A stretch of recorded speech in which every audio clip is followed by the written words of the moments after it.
welcome back to the RxCraft server. I am Amaros, and I hope that you enjoyed our new intro that I have put in front of our videos here. I spent a little bit of work in After Effects on it, so hope you like it. Go ahead and leave some comments if you have some extra ideas, things I could improve it with. I was thinking about doing kind of a diagonal with Amaros or whatever there on the title, kind of like how the Minecraft has the flavor text there. But we are at the mushroom farm, as you can see. It's because we actually are finished with the 2 stacks behind me, and we need to work on our power generation. So let me zip down to the ground and show you around. Terkanil has been nice enough to work on our little engine room area here. We're going to put our main power generation here, and these are to generate the fuel from our little mushroom farm so that we can have a nice little bit of renewable energy.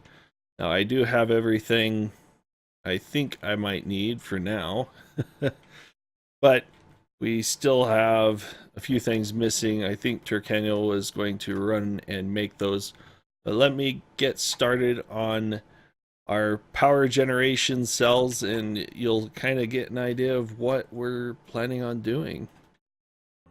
Right, we have a fair amount of our generators in. As you can see, we have harnessed the power, those annoying zombies. Oh yeah. We have, oh, did I just hear one? Yes. He's directly under me. Wonder how that happened. Either way, we have zombies in a jar, essentially. The zombie generator. It maxes out at 80 RF per tick. And I can show you real quick kind of how we have these arrays set up. We basically have active with signal. Stack them 5 tall. It's kind of tedious going through all these, making sure they're all set with active with signal.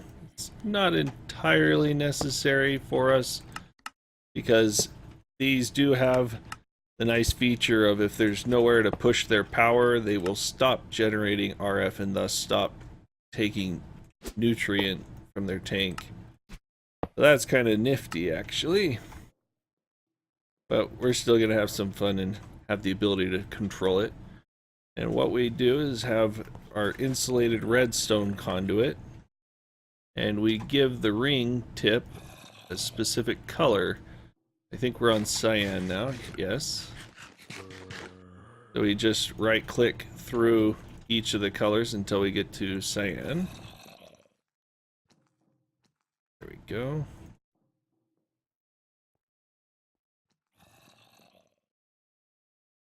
Oops. This is the part that takes forever. That's why I'm just showing you one quick stack here. Now, the nice thing about this is we can hook up a power monitor, and it can automatically turn on our zombies when our power dips below a certain threshold. And why am I not finding cyan on here? 1, 2, 3, somewhere right there. Okay. So this is the harder part of the whole thing, where you have to set it to redstone only mode and then get through this little vertical piece here to change that tip. And that's not what I wanted to do. Come on, give it back. Alright, start a whole level from scratch. That's the annoying part. Go. I did it again. Let's see, it was disable, in and out. There we go. Nice thing is you can just pick up the whole thing and do it over again. But There is one downside, and that is you have to not mess up anything below, or else you have to pull up or replace at least one of these generators. But that is a stack, and I'm just going to repeat it a few more times. We have a space here and one here for a stack, and then another space here for another stack. That will give us a total of 9. Each will have its own different color for the redstone, and then we'll connect it all up on top and feed it over to our vats, so we can provide our nutrient distillation that these guys run on. And that distillation is pretty cheap to make, all things considered. We have our very renewable resource of zombie flesh from our gold farm, and then we have our now renewable resource of mushrooms from our very, very tall mushroom farm. This thing I did check after about a work day worth of running, so maybe 12, 14 hours. It had almost an entire chest full, which is about 2 rows of a chest worth of mushrooms that it generated for us. So that's a pretty healthy output. Once we get the other one running, we should have, I don't know, at least almost 3/4 of a double chest every 12 to 14 hours.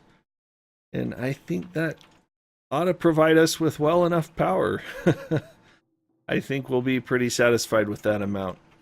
So the one other thing I was planning on doing, now that we have some of this built here, that is putting these capacitors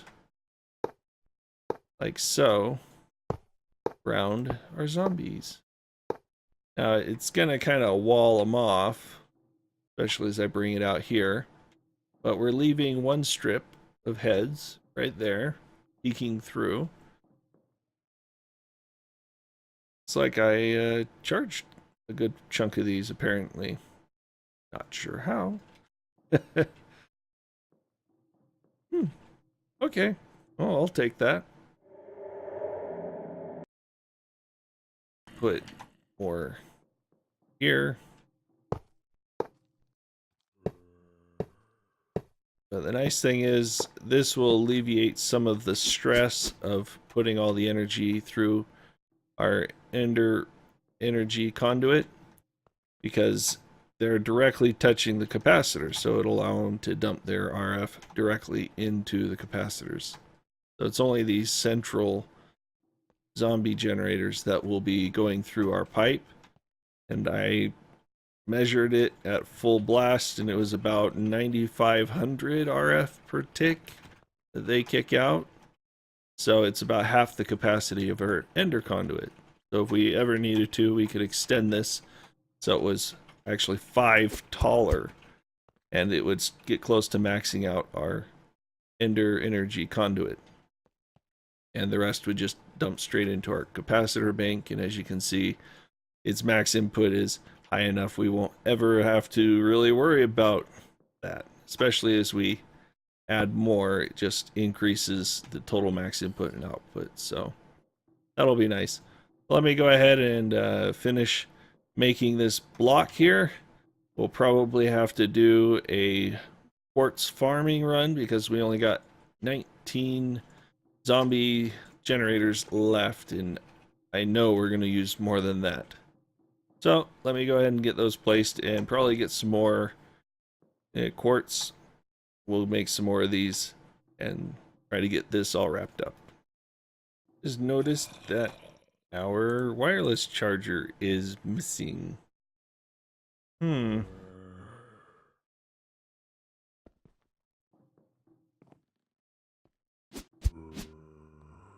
what happened to our little thing? Our little anchor? I wonder if it got moved. put that one down because it's kind of in the middle here, but we're missing stuff. Oh no!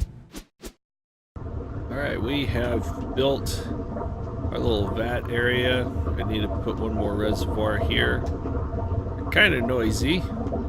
We have our ender fluid conduit that's going to take our nutrient distillation and feed it back along with this pipe here and down into our zombie generators.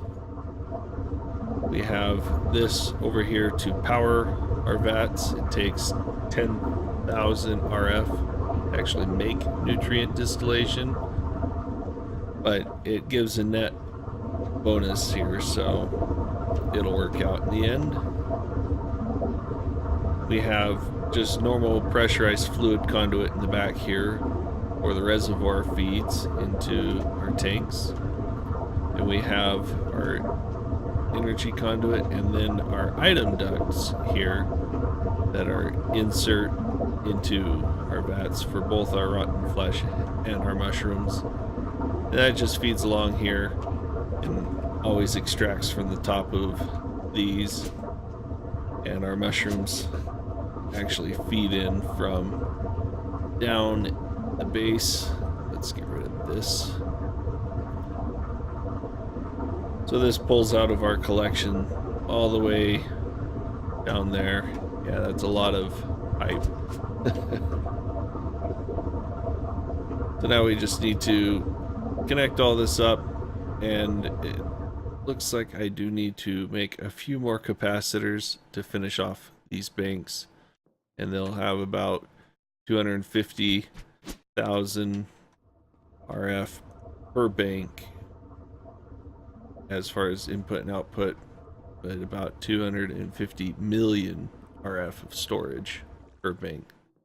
So all in all, about 1 billion RF. And in this nice little self-contained, self-generating power bank. And that's one module. This thing could actually be 10 tall based on overall pipe requirements. This would exceed the amount of RF per tick our ender energy conduit can output or handle with all this generation here. So 10 tall, 9 by 9, very fun. Well, our rates were a little lower than I expected, and come to find out, the water was causing so much lag that having the redstone just come right on top of our dispensers didn't actually trigger them for this first leg, and so I had to go and redesign my pulse extender and actually run the redstone down and around and inject with a redstone repeater here on both sides just to get them to trigger reliably. Funny thing is, I didn't have to modify this pulse extender, so I'm thinking it had more to do with using the repeaters to deliver a proper signal, whereas just running the redstone right on top of those dispensers was not updating quick enough or something of that nature. So this might be a little bit of overkill, but we'll leave it just in case. So now we got the water triggering reliably, and we're making about 1,600 mushrooms after a 10-hour period, I think, or so. I'm gonna do a final benchmark over the evening and get some true numbers, so I'll be able to report that later.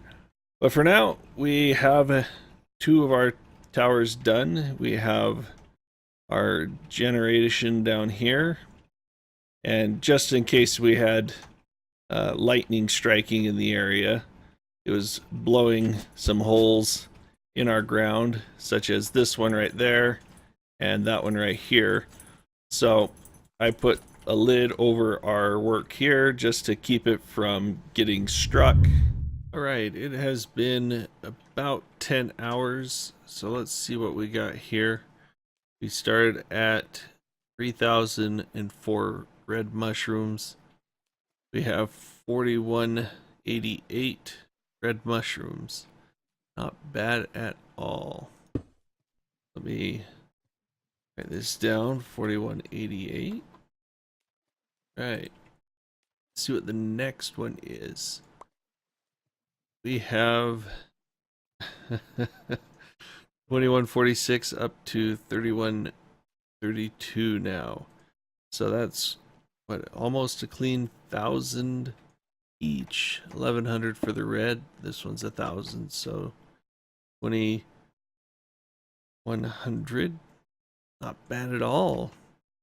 So about 210 per hour. That's quite a lot of mushrooms.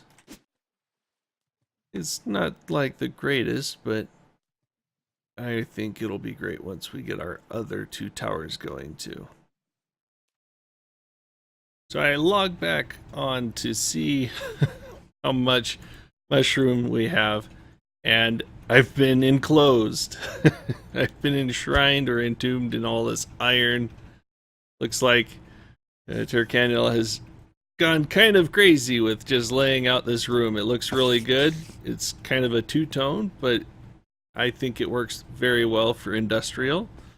But let's take a peek at how many mushrooms we have. It's been just a touch over 24 hours now. So let's get them both first. So we have 58, and we started at 3,000, and then 45, 55, and we started at 2,100. So what's that? 28, another 24. So right around 5,000 mushrooms in a 24-hour period. So I think that is pretty good.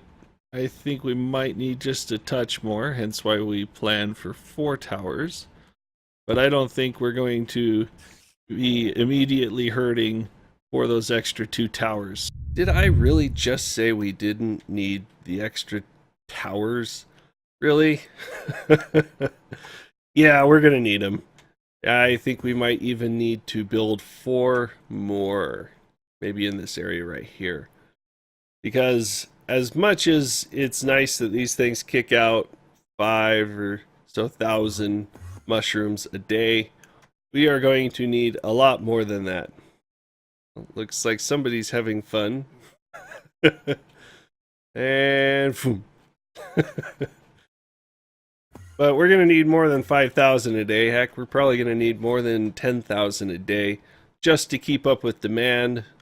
I kind of accidentally depleted our capacitors once just by leaving them attached to my base, and it sucked all of our mushrooms dry. I had to go pick more from the top of the nether. Yeah, it wasn't a very good day. So I have actually started working on the second set of towers here, and we're about 100 shy from reaching the top. And so I've asked Terkanil to come out and help us finish.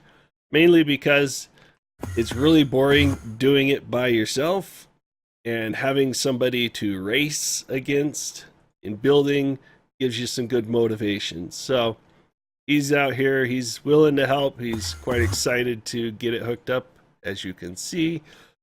And we're gonna give you a short little time lapse because I know you're probably itching to hear the rest of that intro song too. So let me get our camera account all in place, and we'll get on our marks, and you'll see it from both our perspective and our time lapse, kind of like how we did the gold farm. Hello. So you can see us way down here compared to our camera account, jumping around. This is where we're starting. We are going to the top of the screen here. So the idea is basically build, and I'm still thinking Am's going to beat me to the top, but so be it. We'll see. So we're going to end up time-lapsing a good part of this so you don't have to watch us for the next 10, 30 minutes, however long it's going to probably take to do it all. Or listen to our terrible banter. Yeah, we tend to turn into complete idiots when we're building and tossing at each other. Especially at 1 in the morning, like it is right now. Is it? Oh, yeah, that's fair. All right, but we're going to get going.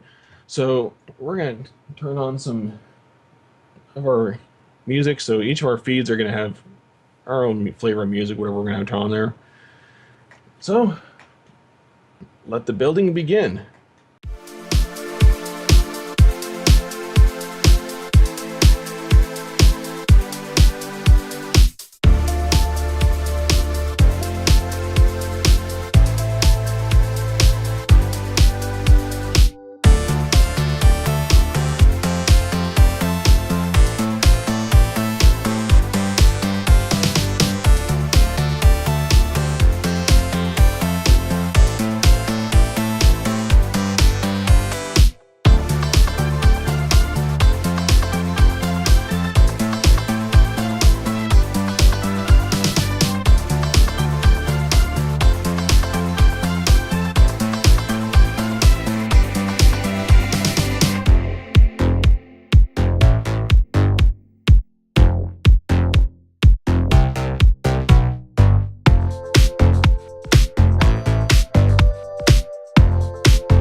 And there we go. All right, we have reached the top. I think. It looks like it. I don't know. We could have Is taken it.